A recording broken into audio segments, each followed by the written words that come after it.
और आपने भी ये नहीं कहा कि बड़ा गांव में आप क्यों नहीं घुस सकते, आपने भी नहीं रोका। तो जो नियम बड़ा गांव के लिए है वही नियम कल्याण बिघा के लिए भी है। ये अलग नियम का है, बता रहे हैं। मुझे कह लीजिए सर, कल्याण बिघा में हम क्यों नहीं जा सकते ये बता दीजिए, और कुछ नहीं, हमको लिख के दे दीजिए। आपकी बात का जवाब एज पर ला सर, ये एसेस करना हमारी ड्यूटी भी है, रिस्पॉन्सिबिलिटी भी है, और ये मेरा पावर भी है। ठीक है कि जो सुरक्षित कार्यक्रम आपने हमें घोषित दिया है, लिख करके भी दिया, जिसकी अनुमति भी प्रशासन ने दी है आपको, कि वो सही तरीके से संपन्न हो, आपका सही रूट जो है वो निर्धारित हो जी, और सुरक्षित जो है सारा कार्यक्रम हो सर। तो प्लीज आपके सहयोग के लिए धन्यवाद सर। बस किस कानून के तहत आप हमको कल्याण बिघा जाने के लिए रोक रहे हो, लिख के दे दीजिए। मैं क्या कह रहा हूँ, आप समझ लिख के दे दीजिए, यही समझ बात लीजिए, लिख के दीजिएगा ना। आपने फिर वहाँ क्यों लिखा था, फिर जैसे श्रम कल्याण में आपने परमिशन दिया, यह सभा है वहाँ, हाँ तो सभा है, आप वही करिए ना। तो क्या है आप पीछे काम आप नहीं रोक दीजिएगा, आप रोक दीजिएगा सर मेरी बात आप हमको रोक दीजिएगा। आप ही एसडीएम है, तो आप यहाँ हमको गाँव में हमको आने के लिए आपसे परमिशन लेना पड़ेगा। आपने कहा नहीं, आप एसडीएम हो तो आप परमिशन तो लॉ एंड ऑर्डर होगा तो आप कौन जिम्मेदार है? अरे आप लॉ एंड ऑर्डर के यहाँ पुरोधा बन रहे हैं, हम पिछले गांव में गए थे, लॉ एंड ऑर्डर नहीं हुआ, तो उसका भी आपने सूचना नहीं दिया, दिया। आ ही रहे थे, आप कहाँ नहीं पकड़े, वहाँ क्यों नहीं रोके? आपके जिला अध्यक्ष से अरे सुनिए, ये सुनिए नहीं रुकिए, बताइए अभी आपको ज्यादा सुनिए, मुख्यमंत्री के जिला में एसडीएम हो गए हैं तो राजनेता मत हम नहीं बन रहे, मत बनिए, बन रहे हैं, मैं सुन रहा हूँ आपके बारे में। आप किस अधिकार के तहत हमको किसी गांव में जाने के लिए रोकना है वो लिख के दे दीजिए, लिख के दीजिए, आपका परमिशन लिख के दीजिए।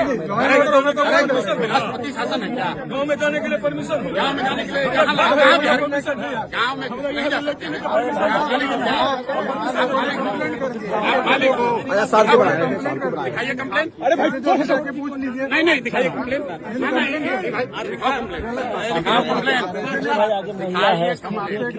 बिल्कुल मैं आपसे बहुत इज्जत से बात कर रहा हूँ, दिखाइए कंप्लेन।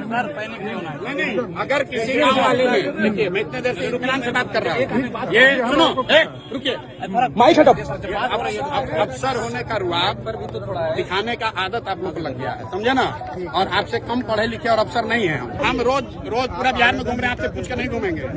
अरे आप अभी आपको इतना नहीं पावर सरकार ने संविधान ने दिया, क्या आप रोक दीजिएगा? नहीं, बेकार दिमाग मत करो, आप रोक लीजिएगा, आप रोक लीजिएगा, सही बात आप हमको समझाओगे। डीएम साहब से बात करो, प्लीज, अगर आपको उलझना है, नहीं सर, क्यों उलझना चाहते हो आप? इससे बचाना आपका भी काम आपको दिक्कत ना हो जाए इसलिए। अरे हमारी दिक्कत है, चिंता मत करो, आप लिख के दे दीजिए, हम चले जाएंगे। तो जो मांग रहे हैं वही कीजिए ना, लिख के दीजिए, कहाँ चीज कर लिख रहे के हैं दीजिए, हम लोग लिख के दीजिए। तो कर रहे हैं, अकेले भी हम चल जाएंगे।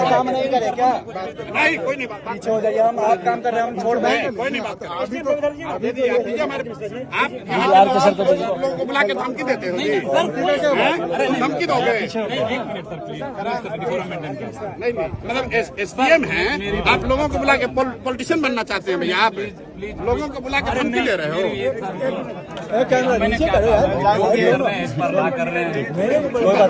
लॉ ब्रेक करने वाले लोग नहीं है, अरे मेरे भाई हम लोग लॉ ब्रेक करने वाले लोग नहीं है।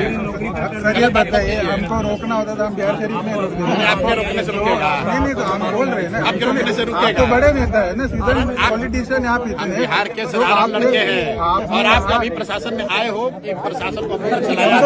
फिनांस से रहो, फिनांस से रहो,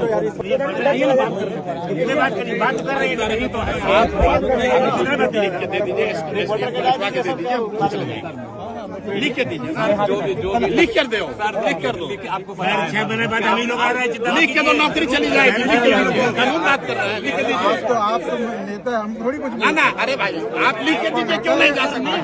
भैया किस कानून के तहत रोक रहे हैं?